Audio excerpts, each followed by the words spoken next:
지금 소개받은 한부영입니다. 그냥 이렇게 깨끗한 상태로 그냥 보시죠. 뭐. 5월달은 우리 요즘에 보니까 가정의 달, 청소년의 달, 그래서 아버지들의 주머니가 좀 약해지고 어떤 심하게 얘기하면 뭐 가계부가 파산되는 달이 5월이다 뭐 이렇게 얘기하는데, 그러니까 5월이 청소년 달입니다. 그래서 각 가정에 우리 아이들이 무럭무럭 잘 자랄 수 있도록 이렇게 많이 도움 주시기 부탁드리고요. 우리 부형님들께서 특히 우리 여기 오신 분들은 초등학교 부형님으로 제가 알고 있습니다. 우리 초등학교 아이들이 과연 어떻게 앞으로 20년 후에 이 사회에 나갔을 때 어떻게 행복한 삶을 살 건가에 대한 관심이 많으신 것 같습니다. 근데 우리가 아이들의 진로라는 건 저도 이제 아이를 둘을 키웠습니다. 아주 남자애들만 둘을 키워서 우리 집은 항상 전쟁이었습니다. 이제 대학교를 다 졸업했는데, 근데 애들을 키우다 보면 어렸을 때 부모님이 바라보는 그런 아이의 모습과 성장해 나가면서 나타나는 아이들의 모습은 매우 다릅니다. 그래서 저도 이제 어렸을 때 제 둘째 애를 예를 들면은 얘가 4살 때인가 저희 집이 2층인데 2층 문이 잠겼는데요. 얘가 계단 난간을 통해서 벽을 통해 가가지고 발을 이렇게 뻗혀서 문을 여는 걸 보고 모든 사람, 우리 집에 가족들이 야, 저 자식이 머리가 굉장히 좋구나. 아마 공부도 잘할 거야. 그리고 애가 굉장히 밝았어요. 지나가는 사람하고 다 안녕하세요 하고 다니는데 초등학교 1학년 딱 들어갔는데 담임선생님 전화가 왔어요. 저 아무개 어머니, 그래서 제가요 윤재한테 속았어요. 그래서 뭘 속았어요? 그랬더니 아주 윤재가 말도 잘하고 상냥하고 싹싹해서 공부도 잘할 것 같아서 심부름도 시키고 막 그러는데요, 한글을 몰라요. 제 둘째는 초등학교라서 한글을 모르고 들어갔어요. 그래갖고 한글을 몰라갖고 담임선생님이 속았다 그러면서 한글을 가르쳐야 된다는데 왜 한글을 안 가르쳤냐 그랬는데 걔 아버지가 그 당시 제가 장학사였는데 아버지가 장학사인데도 그냥 두래요. 그래서 그냥 뒀는데 이제부터는 한글을 가르쳐야겠네요. 근데 그렇게 크니까 그냥 애가 밝고 어디 가나 사귐성이 좋아요. 그런데 너무 잘 놀게 하다 보니까 애가 공부에 관심이 없어요. 그냥 노는 데만 관심이 있고 그러다 보니까 좀 그렇긴 한데 그래도 저는 항상 애를 보면서 밝게 웃어요.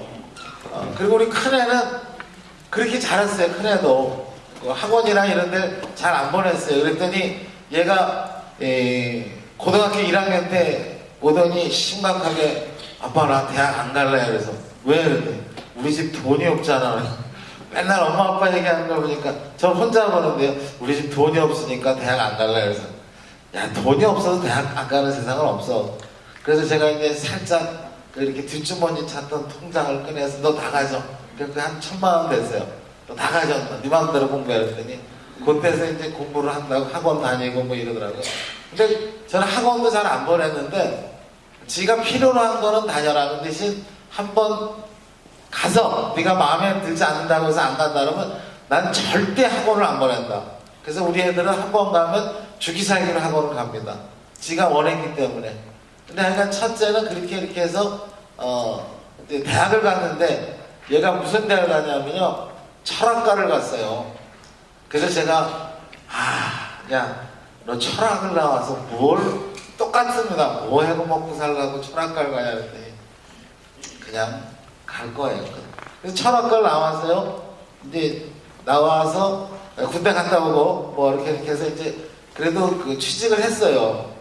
근데 이제 졸업하는 날 얘가 뭐라 그러냐면 아빠 봐, 내가 철학과 갔는데 그때 나 뭐 먹고 살 거냐 그랬지, 내가 취직했잖아. 그러니까 취직 남들이 들으면 소위 무슨 삼성에는 아니지만 무슨 회사에서 그래서 좀 이름 있는 회사에 들어갔어요. 자랑스럽게 얘기를 해요. 그래서 속으로 아휴 그래 잘했다. 그래서 내가 그때 그렇게 얘기했으니까 네가 좀 더 분발하지 않았어 그랬더니 가만히 있더라고요.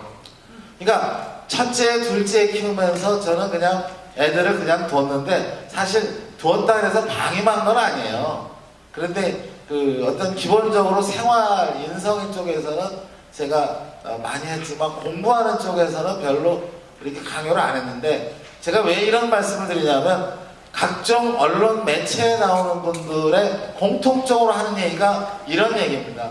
아유, 저는 애 공부하라고 한 적이 없어요. 뭐 한 적, 근데 다 거짓말이에요. 뒤에서는 엄청 공부하라고 애를 닥달거려요. 근데 실제로 저도 애를 둘을 키워보니까 이게 내 마음대로 안 돼요. 특히 공부라 그러는 것이 내 마음대로 안 되는 거예요. 그래서 애가 어떻게 공부를 하게끔 하느냐, 마음속에서 나도 공부를 해보고 싶다라는 생각을 하느냐, 나 이런 거 하고 싶다라는 마음을 갖게 하느냐 하는 것이 이 부모와 학교의 역할이 아닌가 그렇게 생각합니다. 그 마음을 일으키는 것이 굉장히 중요한데, 그런 마음을 일어나지 않는 상태에서는 아이들의 어떤 지적 발달이나 아이들의 사고력이 크게 늘어나지 않습니다. 아까 우리 여기 팀장님인가요? 팀장님께서 뭐 우리 다 대학 가는 게 우리 목표고 좋은 대학 가고, 지금은 그런 사회가 아닙니다. 뭐냐면 오늘날의 화두는 이거예요. 제 주변에도 많이 있고 아마 우리 어머니들 주변에도 많이 있지만, 대학을 갔다고 해서 걔 삶이 행복한 건 아니라고요. 자기가 좋아하는 것 중에서 잘하는 걸 찾아가는 게 중요한 거죠. 제 주변에 우리나라에서 제일 좋은 여자대학 나온 애가 있어요. 제가 아는 교장선생님의 딸인데, 걔가 거기서 영문과 나오고 그 다음에 부전공으로 중국어과 했어요. 북경대학 가서 그 대학하고 북경대학하고 이렇게 상호 학점 교류 형식으로 북경대학 가서 공부도 하고 중국어 공부도 했어요. 굉장히 공부를 잘했어요. 과천 외고 나오고. 근데 얘가 그리고서 우리나라 굴지 화장품 회사에 홍보팀에 갔어요. 한 달 회사 다니더니 엄마 나 회사 그만둘래. 그러니까 엄마가 얘나 거길 들어가기가 얼마나 어려운데 거길 들어가는데 그렇게 말을 하냐. 그래서 며칠을 싸우다가 그만둔다는 걸. 그래서 나중에는 그럼 네가 뭘 하고 싶어서 그러냐 그랬더니 나 미장원을 하고 싶어. 난 어려서부터 내가 그 인형들 머리 이렇게 그걸 뭔지 모르겠습니다만 머리 하는 거 이렇게 하는 게 난 이게 제일 재밌었는데, 엄마가 그냥 나 학원 보내고 뭐 공부하니까 외고 가라 해서 과천외고 갔고, 그 다음에 또 무슨 대학 가라서 또 영문과 가라서 영문과 갔고, 취직하면서 취직했어. 이제 난 이제 그만 다닐래. 그래서 그 엄마가 한 달을 싸우고 그랬는데 결국은 지금 회사를 다니고는 있지만 만족스럽지 못하다는 거예요. 그래서 걔가 지금 30살이 다 돼가는데 때만 되면 외국 여행을 나가요. 그냥 그게 이제 거기에 취미에 붙어서. 그러니까 지 엄마도 그 돈을 벌어서 좀 뭐 모았다가 시집갈 때 써야 되는 그런 저희 같은 생활을 좀 걔네들은 아니에요. 내가 쓰는데 자유롭게. 그래서 그런 아이도 많고, 또 어떤 아이들은 별로 공부도 잘 못했어요. 그리고 대학도 저지방대학을 나왔어요. 이 인서울도 아니고 수도권도 아니고 그냥 멀리 나왔는데, 여행 다니는 그런 취미를 활용해서 자기가 회사에 들어간 경우도 있어요. 우리 여기 과장님 말씀하신 네이버라는 회사에 들어가서 지금 아주 자기가 좋아하는 일을 하고 있어요. 그래서 우리가 과연 아이들이 어떤 삶을 살아갈 건가를 한번 고민할 때가 아닌가 생각합니다. 지금은 단순한 지식을 외우고 단순한 문제풀이를 잘한다고 해서 그 아이의 능력이 훌륭한 거냐라는 걸 한번 반성해 볼 때라는 거죠. 우리가 이제 부형님들 많이 요즘도 얘기 나오는 가든의 다중지능 이론에 보면은 사람이 가지고 있는 어떤 지능이라는 것은 다양한 지능을 가지고 있는데, 그 가운데서 단순히 지적인 능력이 뛰어난 아이일 뿐이에요. 시험을 잘 보는 거. 또 문제를 어떤 걸 내느냐에 따라 달라요. 그 아이가 모르는 문제를 내면 걔는 풀 수가 없는 거죠. 그러니까 우리는 어떤 어른들의 관점에서 아이들을 구속하려고 하는 그런 모습에서 이제는 아이들 한 명 한 명이 가지고 있는 그 아이의 삶을 존중해주는 모습으로의 부모의 역할이 필요하지 않나 이렇게 생각합니다. 그래서 이제는 아이들이 좋아하는 것이 뭔가를 찾아주는 것이 필요하죠. 교육이라는 것은 결국 초, 중, 고등학교 교육은 12년간의 교육 중에 무엇을 하면 학교를 다니냐 이거예요. 학교를 왜 다녀요 그러면?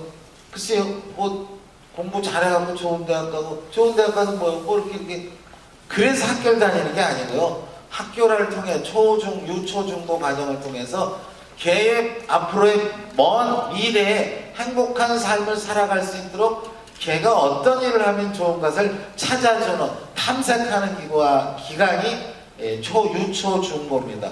그래서 진로교육에서는 초등학교에서는 이제 진로 인식 단계, 중학교에서 진로 탐색, 고등학교는 진로 설계 이렇게 얘기를 합니다.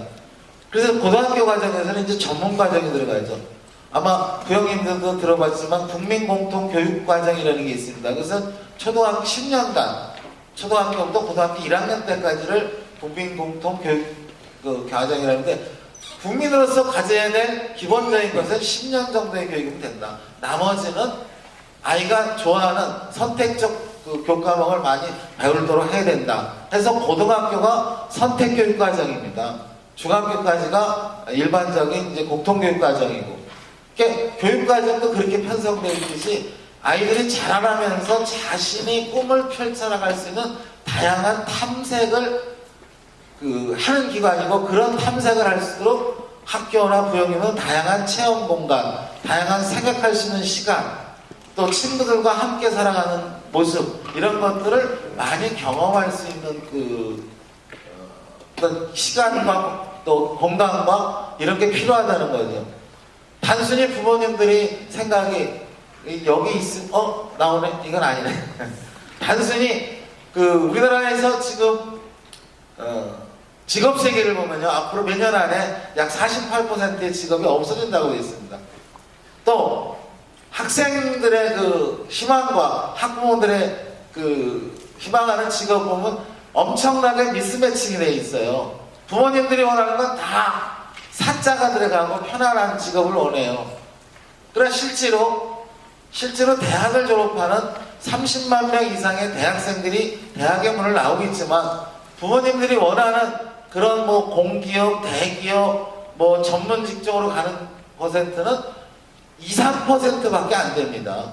서울대학 해봐야 애들이 1,500명밖에 더 나오겠어요? 2,000명 정도? 30만 명 중에요.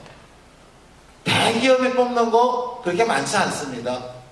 그러면 한 20만 명 이상, 그런 거 다 중소기업까지 쳐도 한 10만 명 정도의 아이들, 요새 언론지상에서 대기업에서 10만 명, 13만 명 뽑는다는데, 사실상 그 아이들이 다 정규직이 아니에요. 인턴도 있고 비정규직도 있고 많습니다.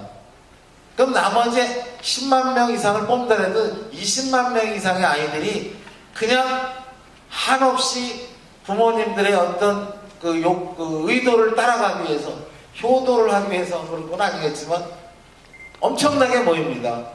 저희 큰아들이 삼성을 한번 냈어요, 서류를. 근데 삼성의 자기소개서, 애들 말하는 자소서인데요, 자소서를 통과하는 게 10만 명이 더 온대요. 이 서류를 내는데, 자기소개서. 그 중에서 자기소개서를 통해서 1차 합격하는 게 한 2만 명이래요. 근데 우리 큰놈이 뭘 어떻게 끄적끄적 해갖고 거기 통과했어요. 그러니까 주변에서, 그 대학에서 야, 너가 어떻게 들어갔냐? 어떻게 자기소개서 면접을 통과했냐 할 정도예요.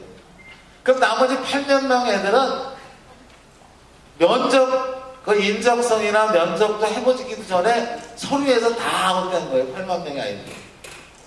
걔는 계속 또 이렇게 떠돌아다니는 거죠. 다음 또 면접을. 과연 걔네들이 대학을 졸업할 때까지, 또는 대학원 졸업한 애들이 최소한 644, 대학원까지 하면 2년 더 하면 16년 정도의 교육기간을 받으면서 꿈을 꿀 시간을 주지 않았고 그냥 밀려간 거예요, 다. 그래놓고 계속 애들이 갈 곳이 없으니까 이제 자꾸 눈높이를 낮춰가야 되는데, 눈높이를 낮춰가다 보니까 자기가 좋아하는 게 하나도 없어요. 그러니까 어쩔 수 없이 들어가는 거니까 삶의 질이 떨어지는 겁니다. 그래서 이제 교육의 방향이 이제 바뀌어야 된다는 것이, 아이들이 원하는 것이 뭔지, 좋아하는 것이 뭔지를 자꾸 찾아주는 게 필요합니다. 그래서 이런 얘기를 합니다. 제가 이제 여기 교육장 오기 전에 경기도 교육청에 교육과정 정책과장을 했습니다. 어머님들이 별로 안 좋아하는 9시 등교제 4계절 방학 그 제가 다 담당 과장으로서 처음 했던 일들이고요. 또 뭐 수능 없애자 뭐 이런 거서부터 뭐 자유학제 대학 진로 진학 지원단을 꾸려서 여기 안양도 저 성결대학교에서 제가 그때 진로 진학에 관한 학부모님들 연수도 시키고 주로 그런 일을 했었는데요. 그런 걸 제가 이렇게 쭉 보면서 느끼는 것이 하나 있어. 우리 애들 키울 때 내가 이런 것들을 친장을 했으면 우리 놈들 이렇게 안 키웠을 텐데 하는 생각이 많이 들어요. 대학 들어가시는 건 대학 다 갑니다. 여기 계신 부모님들의 자제분들은 대학을 못 가는 게 아니에요. 다 가요. 근데 대학 가서 뭐 하냐는 거죠.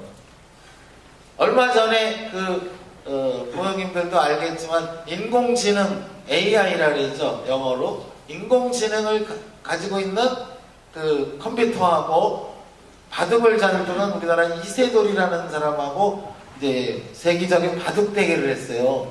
근데 결국 인공지능이 이겼어요. 컴퓨터가 이긴 거죠.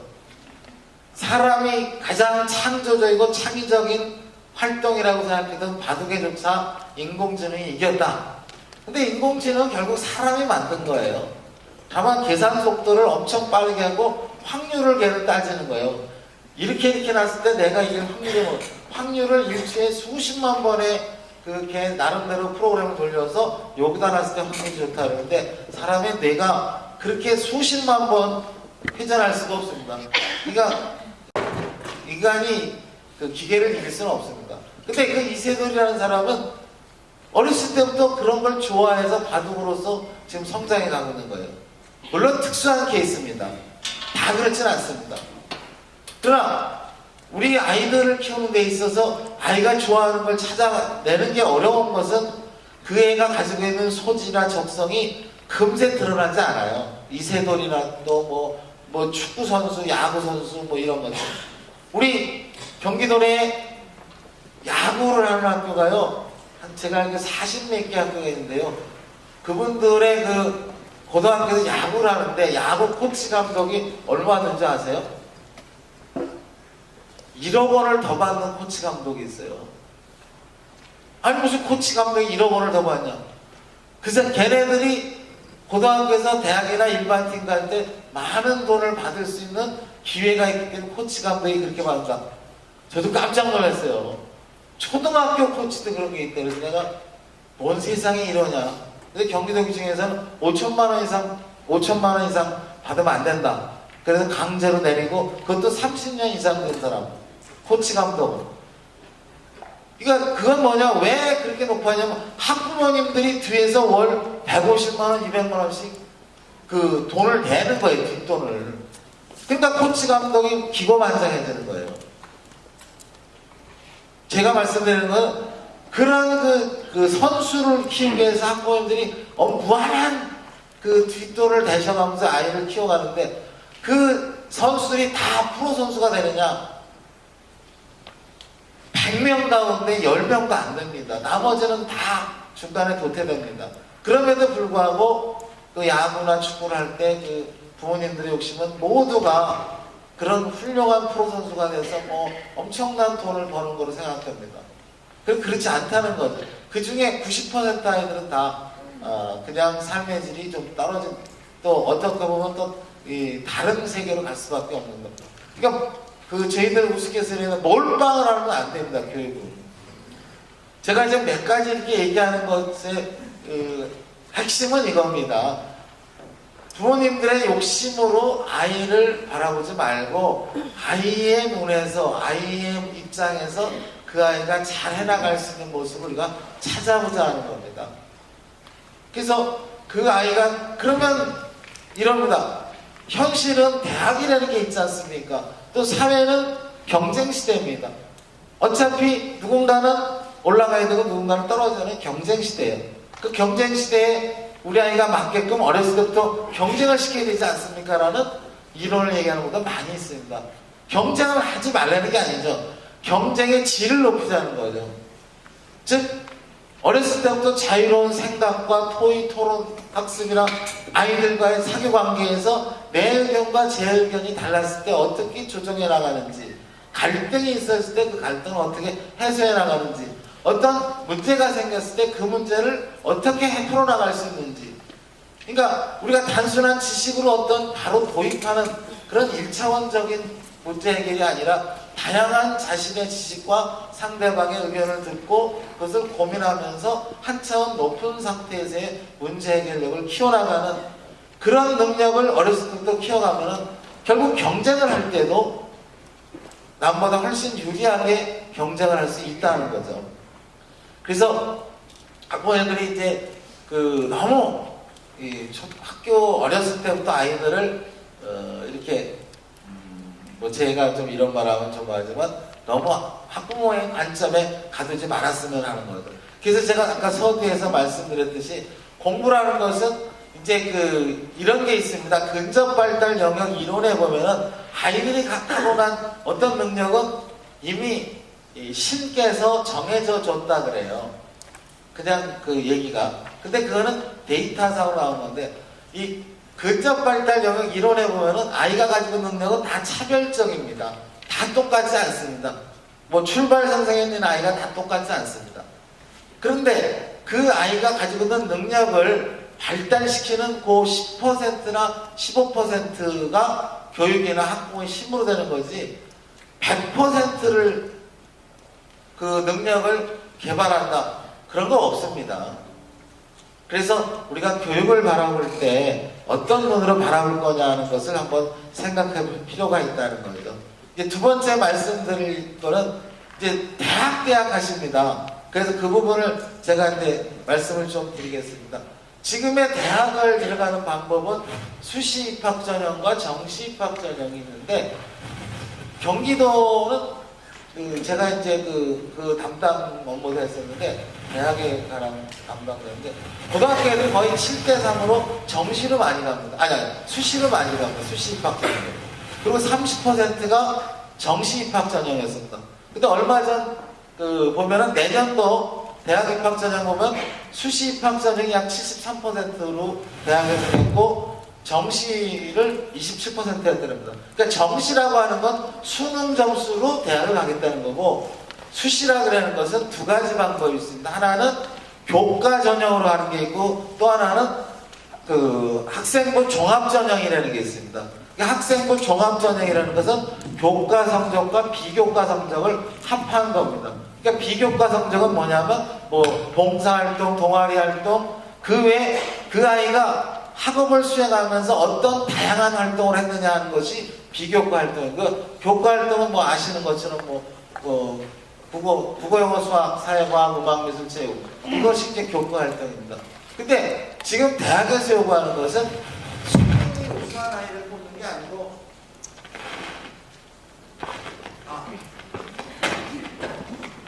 그냥 하겠습니다. 제가 목소리가 크죠. 이게 대학에서 요구하는 거는 머리가 좋은 아이를 원하는 게 아닙니다. 머리가 좋은 아이를 원하는 게 아니라 다른 인성을 가지면서 남과 협력할 수 있는 그런 능력을 가진 아이를 원합니다. 네. 그래서 실제로 대학에서 통계를 내보니까 수능 점수가 높은 아이와 수능 점수는 낮지만 얘가 학생부 종합전형으로 수시 입학한 애와 수능이 높은 점수를 가지고 정시로 들어온 애와의 4년간의 학업 상관관계를 알아봤더니 별 차이가 없다는 거예요. 그러니까 대학에서 이제 수능이 높은 아이를 뽑으려고 하지 않습니다. 종합적인 발달이 이루어진 아이를 뽑으려고 합니다. 그것이 학생부 종합전형이라는 겁니다. 그래서 학생부 종합전형을 통해서 대학을 들어가는 경우가 많습니다. 지금 우리 애가 수능 8등급이야 우리 애가 수능 9등급이야 걔는 절대 대학 아닙니다. 8등급이고 9등급이고 그거는 그 영역에서의 그렇지 그 외 기타 비교과 영역에서 얘가 창의적인 활동을 많이 했으면 그거로 대학을 들어갑니다. 그러니까 예를 들면 이런 겁니다. 실제로 있었던 얘기인데 서울의 소위 말하는 Y대학 사립대학 중에 제1이라는 Y대학 들어간 아이는 수능 점수가 별로 안 좋았어요. 근데 걔는 어렸을 때 곤충을 엄청 관심이 있어서 곤충에 관해서만 계속 공부해갖고 일반인도 잘 모르는 다양한 그런 것들을 수집하고 공부를 했던 거예요. 그거를 포트폴리오를 작성해서 수시 입학전형에 넣었어요. 걔는 합격을 했어요. 그 해당 과에서 이런 아이는 처음 본다. 이렇게 그 곤충에 관해서 전문적으로 공부한 아이는 처음이다. 얘를 우리 과에서 뽑게 돼서 그 아이가 원하는 대학을 들어간 경우도 있습니다.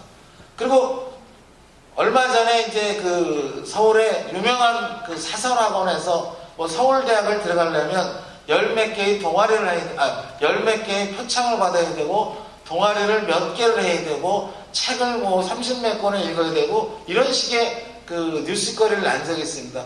절대 그렇지 않습니다. 무슨 얘기냐면은 그 아이의 비교과 활동은 이런 거예요. 걔가 수학을 좋아하는데 수학을 굉장히 좋아해요. 그러면 그 수학과 관련된 다양한 독서 활동을 한 걸 중요하게 생각하는 거지, 아무 책을 많이 읽고 뭐 표창은 의미가 없습니다. 그 학교생활 기록부에 적는 표창은 교장 선생님 표창만 기록하게 되어 있습니다. 나머지는 일체 생활 기록부에 적지 못하게 되어 있습니다. 그래서 아마 부형님들이 많이 들어봤는 입학사정관제라는 게 입학사정. 그래서 걔는 그 사람이 하는 건 뭐냐면 그 아이가 그동안 자기가 대학에서 원하는 과를 가기 위해서 어떠한 교과 활동과 비교과 활동을 했는가를 그의 모습을 계속 관찰하고 분석하는 분들입니다. 그분들의 공통되는 얘기가 있습니다. 그겁니다. 대학을 왜 오냐? 너 여기 왜 왔어? 그냥 가라니까 왔는데. 법대? 그냥 부모님이 뭐 의대 가라고 왔어요. 걔네들이 적응 못한 애들이 많이 있습니다. 그래서 이런 그 대학을 갈 때도 대학에 관심이 있어도 이런 어떻게 공부를 아이를 그러니까 좀 제가 이제 좀 이 공개된 데서 얘기하려니까 좀 말을 좀 가려서 하는데 뭐냐면 한마디로 내 애를 어떻게 키울까 하는 것은 관심이 중요합니다. 물론 부모님의 관심이 중요하지만 과도한 관심은 필요 없거든요. 과도한 관심은 오히려 아이를 스트레스를 주게 됩니다. 그래서 애가 심지어 이제 제가 작년에도 저희 관내에서 있어서는 안 될 그 자살 사건이 중학생의 2명의 아이가 스스로 이제 목숨을 끊는 일인데 그걸 분석해 보면 거의 부모님과의 갈등인데 부모님도 이제 좀 부부간의 사이가 안 좋아서 이렇게 떨어져서 살다 보니까 아이에 대한 관심이 없어 그런 일도 있었는데 그러니까 과도한 관심. 거기 핵심은 너 왜 공부해? 너 왜 공부 안 하고 있어? 어디 가 있어? 뭐 PC방 누가 PC방 가네? 빨리 집에 안 가? 그러다가 막 얘기 나오면 새끼야 너를 어떻게 키웠는데 네가 그렇게 살면 돼? 나는 너를 위해서 이렇게 하고 있는데 너는 왜 그렇게 살아? 넌 엄마의 마음도 몰라? 나가 죽어라? 뭐 이런 식으로 하다 보니까 나가 죽어? 알았어 나가 죽을게. 진짜입니다. 그래서 뛰어내렸어요. 나가 죽으라고 알았어. 난 죽으면 내가 죽으면 그럼 엄마가 편할 거 아니야? 그럼 난 나갈게. 이렇게 되는 거. 요즘 그 중학교 아이들은 굉장히 뭐 부모님도 더 잘 알지만 굉장히 뭐 김일성이나 김정일이도 못 들어오는 게 중학교 2학년이라는데 걔네들이 그만큼 무서운 세대라는데 가장 어떤 그 사회에 대해서 반항하는 시기입니다. 자기 정체성을 찾기 위해서 고민 많이 합니다. 어제 제가 점심 먹을 때 우리 교육청의 뭐 과장님께서 재밌는 얘기 했습니다. 태어난 지 열흘 된 애기입니다. 애기가 늘 젖을 줄 때 이렇게 젖을 준 모양이에요. 그런데 애기를 이쪽으로 앉히니까 이놈이 전동이니까 안 먹더래. 이 자세가 아닌데 이렇게 하니까 애가 젖을 먹더래. 태어난 지 열흘밖에 안 된 애가 이 자세가 아닌데 이 자세로 해야 내가 편한데 그래서 이렇게 하니까 애가 젖을 열흘밖에 안 된 애도 그런 생각을 하고 우리 애들이 초등학교 1학년 애들이요 저 새끼들이 무슨 생각이 있어? 아닙니다. 다 자기들이 고민합니다.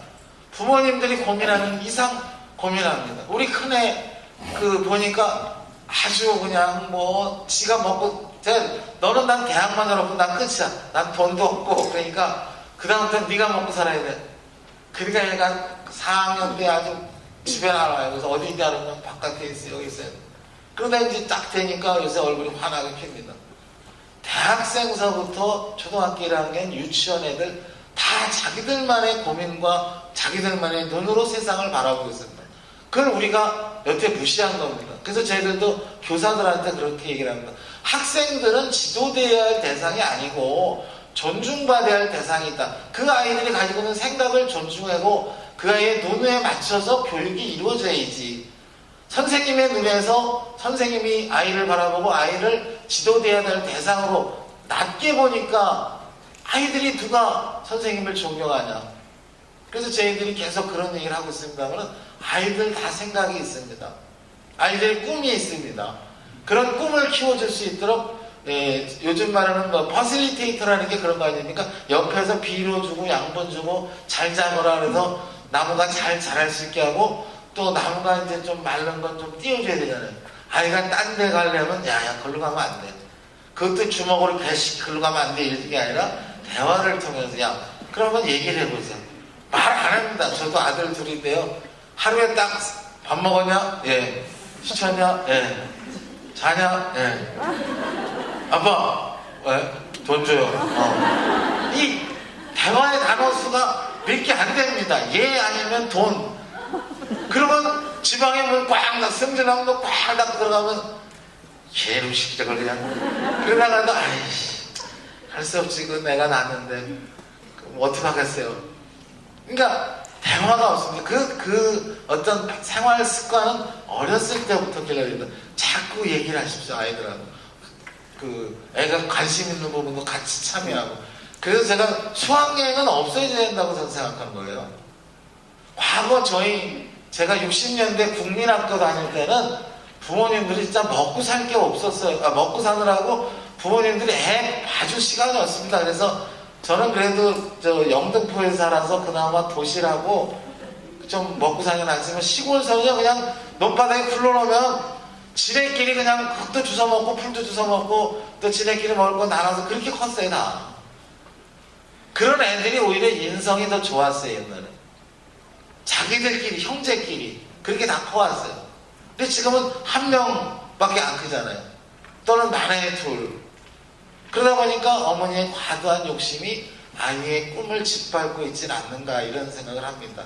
그래서 그 부모님들께 꼭 말씀드리고 이게 안 나와갖고 제가 준비한 걸 말씀 못 드렸는데 끝으로 말씀드리고 싶은 거는 이제 에스프레소라는 그 커피 얘기를 하면서 마치겠습니다. 여기 있는데 에스프레소 잡수세요? 잘 안 잡어요. 왜요? 무지하겠어요. 무지하게. 요만큼 주는데 엄청 써요. 그런데 그 에스프레소라는 그 커피가 다 어느 가게나 하나 있어요. 없는 데가 없어요. 왜 그러냐면 모든 고영인들이 좋아하는 커피의 기본은 에스프레소예요. 거기다 우유를 타냐 뭘 타냐에 따라서 커피의 맛이 다양하게 변하는 겁니다. 그걸 영상을 보여주면 좋을 텐데 이게 안 된다니까. 또 세상에는 그래서 우리 아이들은요 에스프레소 같은 애들이에요. 애들이 가지고 있는 건 다 있어요. 근데 여기다가 우리 어른들이 또는 그 아이 스스로 어떤 것을 가미하느냐에 따라서 아이의 모습이 달라지는 거예요. 행복한 삶이라는 게 어때요? 지금 부모님들 행복하세요? 조용하네. 다 풀어가니까.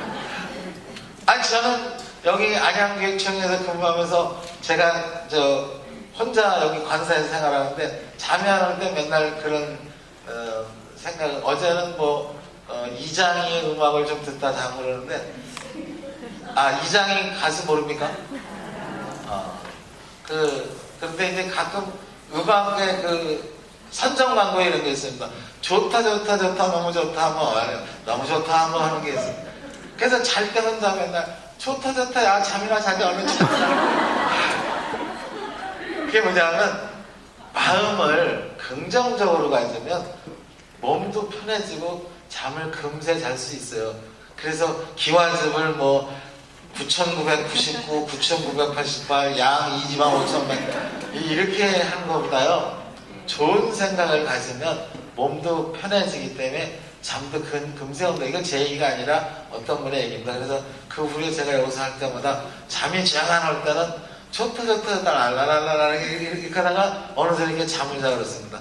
부형님들께서도 아이를 바라볼 때 긍정적으로 눈으로 바라보세요. 저 새끼가 왜 그럴까? 너는 왜 사가 그래 넌? 니네 아버지를 저 양반 닮았거든.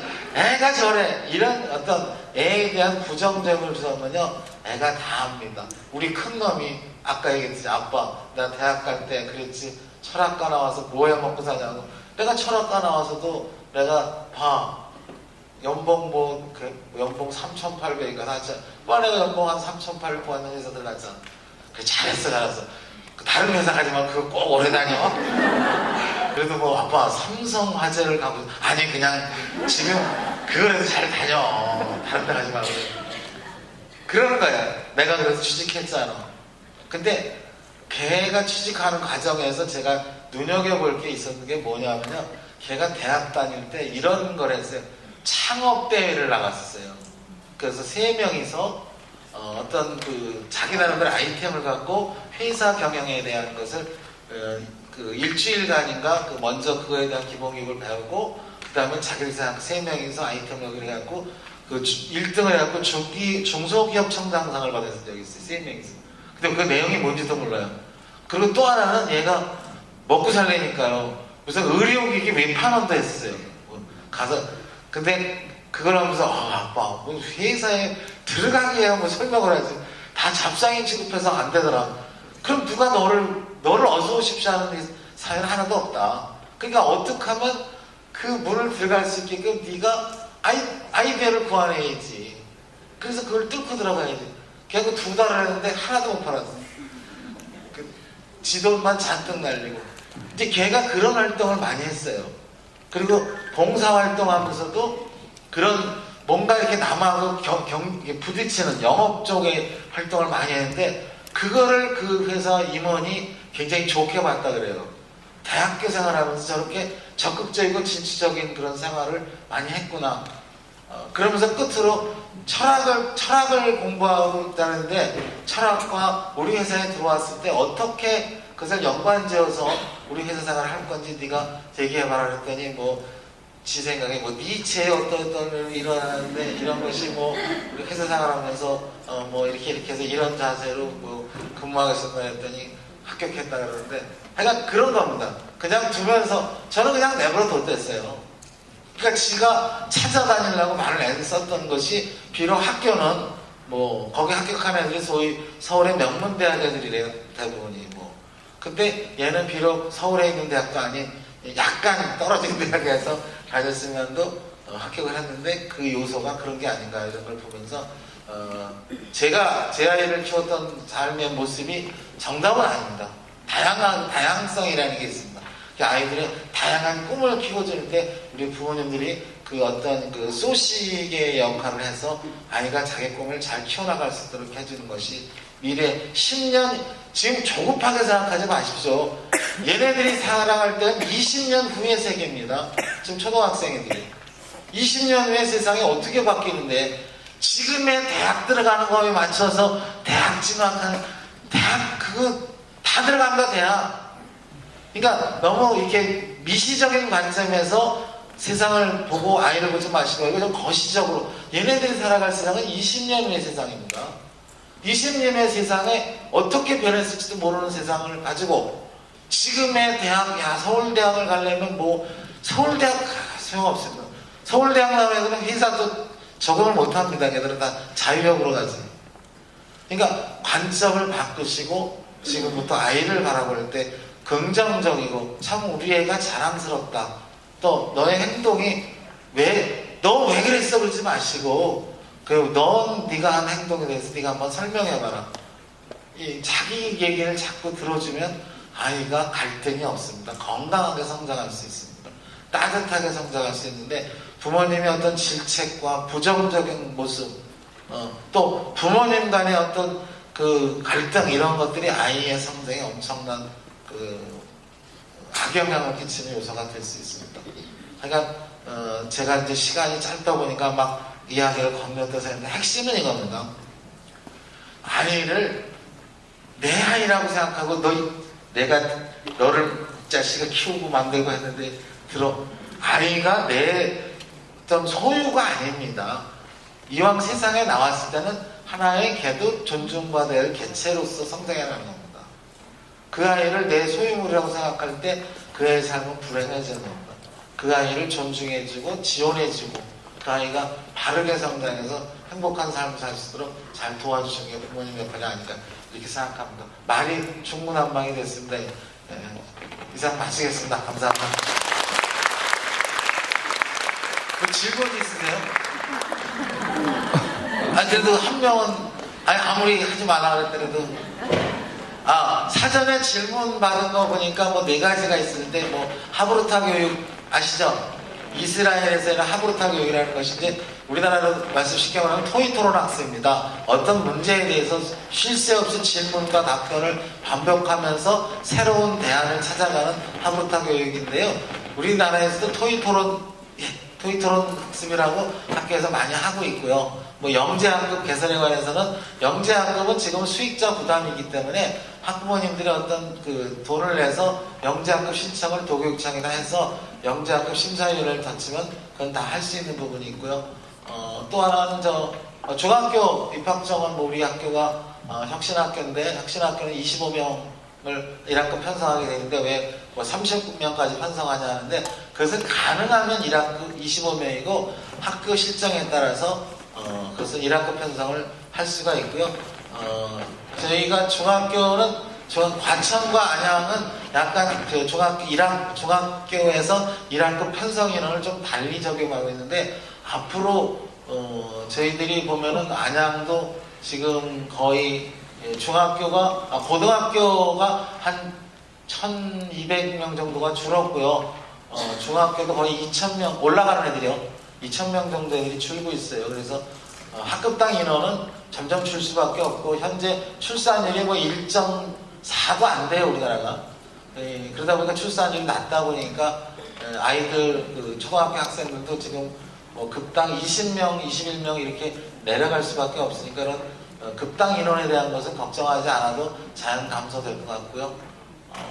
제가 안양에 와서 이렇게 봤더니 여기는 학부모님들 학교 참여가 너무 좋으셔서 우리 안양마천 내 학교폭력 실태조사도 굉장히 100%를 잡았을 때 1%도 안 되는 그런 게 있는데 그런 것도 저희들이 없애려고 이제 노력을 하고 있습니다. 학부모님께서 학교에 적극 참여해 주신 데서 너무 감사드리고 혹시 다른 기회에 제가 말할 기회가 있으면 좀 자세하게 좀 오래 얘기하도록 하겠습니다.